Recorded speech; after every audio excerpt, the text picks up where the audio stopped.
true freshman UCLA records, and the coach who brought him to campus and inserted him into the starting lineup for Week 1 against Virginia joins me here on the Rich Eisen Show. Jim Mora, what happened to the 7 passes he missed, Jim? What's happened there?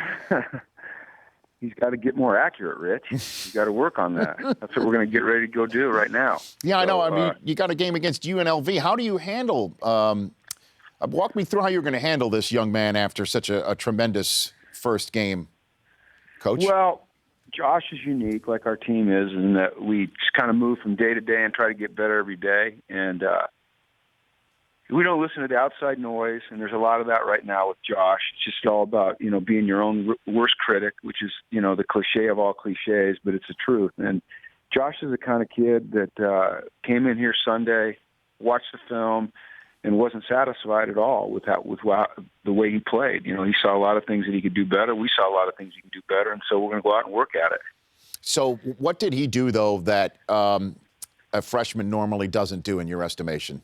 I haven't had a lot. Well, I've never had a freshman quarterback, obviously. Sure. But his poise was probably the most impressive thing. Being in that environment, he'd never played in front of a crowd like that and an opponent like that in that type of environment. And he didn't get flustered. He didn't look scared. He didn't have the faraway stare, the big eyes. He had a lot of confidence in the players around him. They did a tremendous job of supporting him.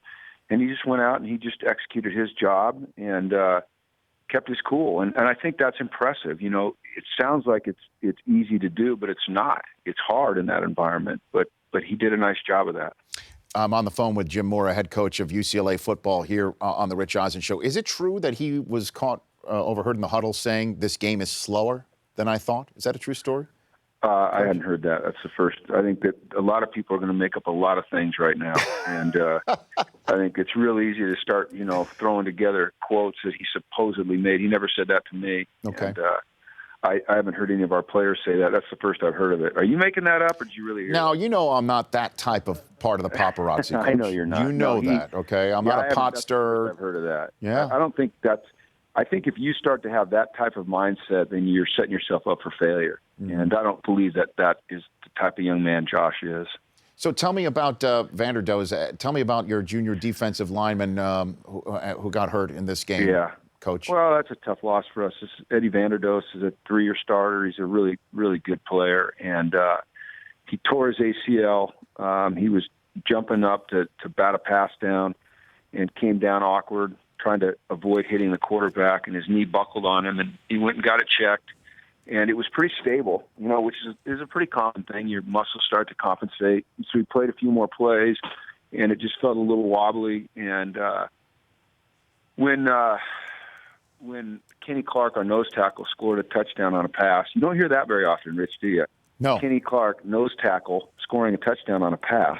Eddie went over and lifted him in the air, and his knee buckled again. It was kind of confirmed that he was hurt, and so we got him out of there at that point, and MRI revealed an ACL tear. So we're going to miss him, but we've got a lot of young men that are excited to go in there and try to play up to his level. What did you think of Ohio State's performance last night, if you caught any of it, Coach? Well, I'm sure everyone's talking about Braxton Miller. I mean, he was explosive. And someone asked me this morning if I thought he was an NFL quarterback or receiver, and I said receiver.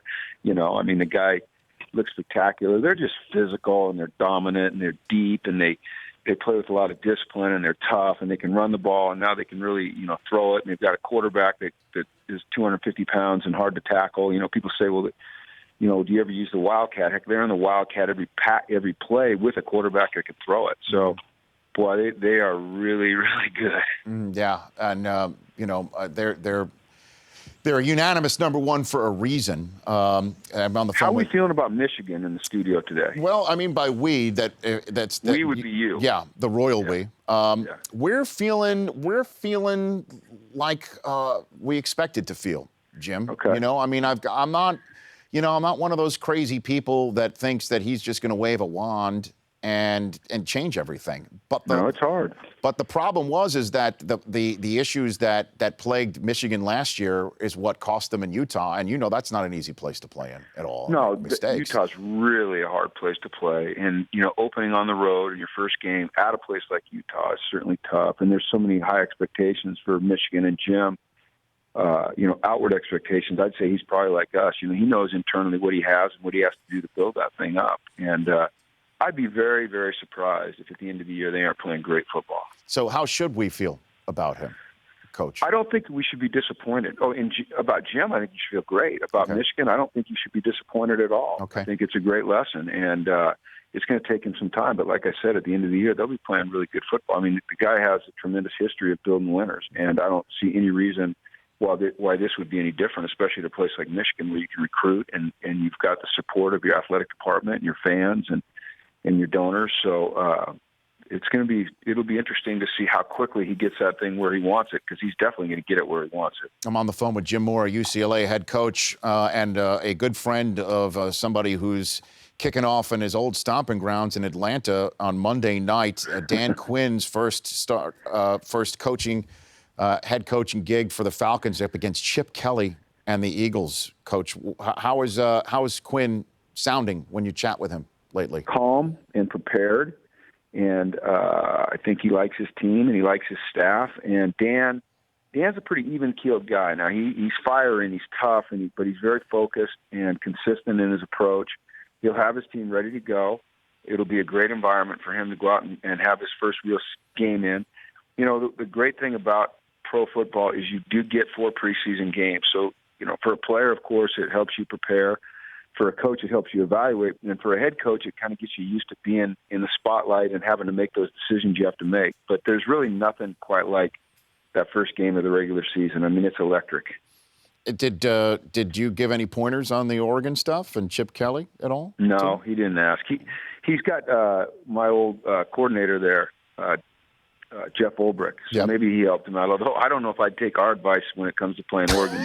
They've gotten after us pretty good. They beat us 31-10 or something. So, or no, 42-32. I don't know. It was a blowout, and so I wouldn't have called me either. Okay. Well, you know what? It's interesting, Jim, and part of the reason I love chatting with you always, as I always have, since you were on the first ever edition of NFL Total Access now 12 years ago as an insider with the 49ers defensive coordinator position you were having.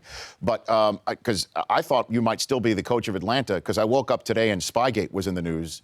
And that's like straight out of your time when you were in the NFL. Did you hear about all this? That Spygate is back, being discussed? It's back? Yeah. No. What happened? I haven't seen the news yet today. Well, it's just being talked about, an ESPN article looking at how Deflategate was ruled on by the NFL as potentially as a makeup for not fully punishing the Patriots with all the tapes, et cetera, back in the day. Yeah. I tell you what, I don't buy into all the conspiracy theories. I happen to know Roger very, very well. We worked together, obviously, at the NFL. I had the pleasure of climbing Mount Rainier with him for United Way, to raise money for United Way, and have a really good relationship with him. And, I know the opinions out there of him are varied right now. My opinion of him is he's a good man. Is he perfect? No. Are any of us perfect? No. But, these conspiracies and making things up and trying to dispense justice, on the whim of a personal feeling, I just don't buy it. I think the guy's got a lot more character than that. It maybe